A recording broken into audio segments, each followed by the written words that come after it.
How's it going, guys? It's Jared Genesis here. So another martial arts video. I really love Shorin Ryu karate. I've decided that I'm gonna join a Shorin Ryu. I believe it's called Jindoke something or other karate school here in Kingwood, Texas.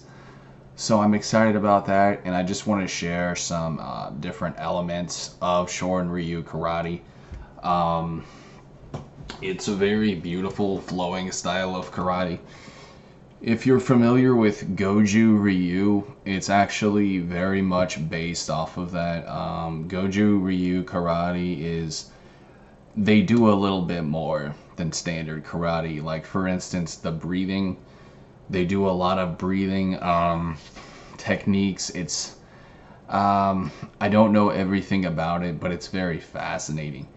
And it even reminds me somewhat of Kung Fu, which I really like because I'm a huge fan of Kung Fu. But yeah, Shorin Ryu karate, I don't know what that means, what that translates to, but it is a fairly old style, and I want to teach you guys some stuff here. So with Shorin Ryu karate, one thing they do a lot is joint locks, attacking the joints, attacking, not just like the chest, the ribs, but actually attacking the arms, which is really great. And quoting Master Wong, is the best way to break the boxer, because a boxer, these are his two weapons. Without these two things, they don't really have anything. So another thing to take note of, there's pressure points all over the body. It's not just, your solar plexus, your ribs, the balls. It's everywhere there's pressure points. So one little trick for Shorin Ryu is when you block, okay, you don't grab. It's not really like Wing Chun. Wing Chun does a lot of grabs and trapping. Shorin Ryu doesn't really do that. It's more flowing. You're not, grabbing onto your enemy so much. But what they do is, as they come in to punch you, you block and you attack their arm. Right here is a pressure point under the where the tricep is. If you punch this spot, it hurts a lot. So they block, punch, and then you can close the gap. But really focusing on pressure points. Also, they do different blocks. It's not just your standard 8-point blocking system. For example, when someone punches you low to the gut, you can do a rising block, okay? This isn't like an upward block. It's not going past your head, but it's just a rising block, all right? And when you do a rising block, you can hit their arm with your arm. You're hitting their arms, attacking their arms. And you can really hurt someone too, hitting them, especially on the side. This is where the bone is. If you hit the bone, you kind of need to be careful, because this is one thing too I've noticed about karate. Excuse me. I've noticed about karate, a lot of styles, the outward block is like this. You're blocking with the bone, and you kind of have to be careful about that, because if your bones aren't conditioned, that can really hurt when you block with the side of your arm, with the edge of the bone. The padding is on top. So I mean, if you're a beginner, if you don't have conditioned bones, I would say it's probably best to block like this and not like this. And I'm corkscrewing as I do that too, just so you guys know. There isn't much of a corkscrew when you block with the side of your arm. But just know that attacking the joints and the arms are especially good in fighting.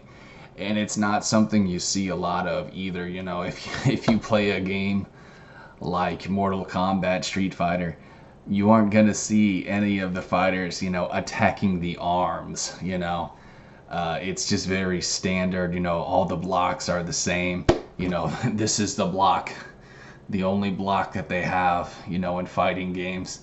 They never really updated that, which I find kind of sad, you know. They have different counters, but it's all just, that's the standard block for every fighting game, which has always been kind of funny to me.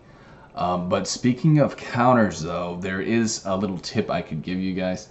And I was actually going to make this another video, but I'll just go ahead and share it with you now.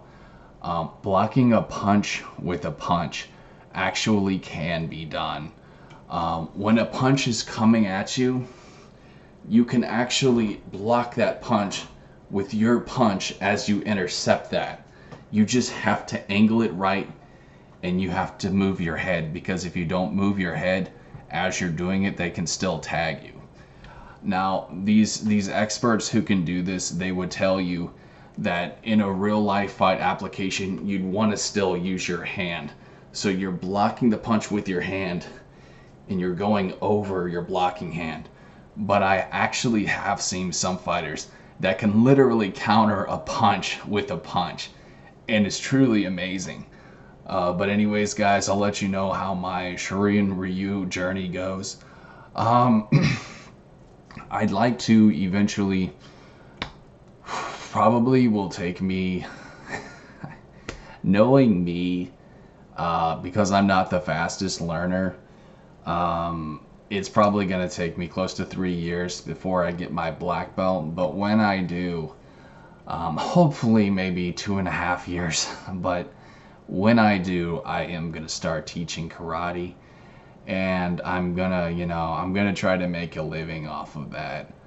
My family, I'm pretty sure my mom and dad are gonna be moving to Dallas, where my sister's at, and I don't really want to move. I'm kind of spoiled.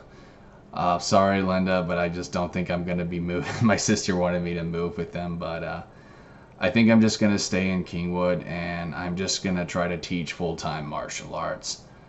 I'm very passionate about sharing martial arts with other people, especially young people. I'm a victim of bullying. I still get bullied to this day. It's just something you have to deal with if you're different. And, you know, I want to help kids who are different. That would literally mean the world to me, because I know they're the #1 targets. There's a lot of sad, cowardly people who, for whatever reason, feel the need to attack people because they're different from them, and it truly is a sad thing. But that's one note I want to end on, guys, is that karate is different from, say, you know, mixed martial arts, simply because it is a, how should I say, it is a style, a fighting style of peace, okay? It's not a brawling style. It's not a style that says, you know, I can kick your ass, fight me 1 versus 1. It's a style of self-defense, okay? It's what you use to protect yourself if someone is attacking you or someone that you love. That's all karate is. You know, there's other styles of karate which are not like that. They're hypocritical. For example, Kyokushin, okay, is a very violent, MMA-oriented style where you just brutalize your opponent with these weird spinning, or not spinning, but flipping kicks and other things. I'm not a fan of that style. Karate Jitsu, okay, is another hypocritical style where you break your opponent's arms and things of that nature. That is not what fighting is. That's brutalizing your enemy. That is brawling, okay? If you want to do that, go join an MMA gym, all right? But that's not what fighting is to me. Now, I'm not trying to make this video attacking any style in particular, but from what I've seen, you want to avoid certain styles like the ones I've mentioned, because they're not about peace. They're about competition and proving yourself, and that's not what martial arts is. So, thanks guys for watching. I hope this video helped. I'll be making more martial arts videos in the future. I really enjoy making these, so thanks for watching.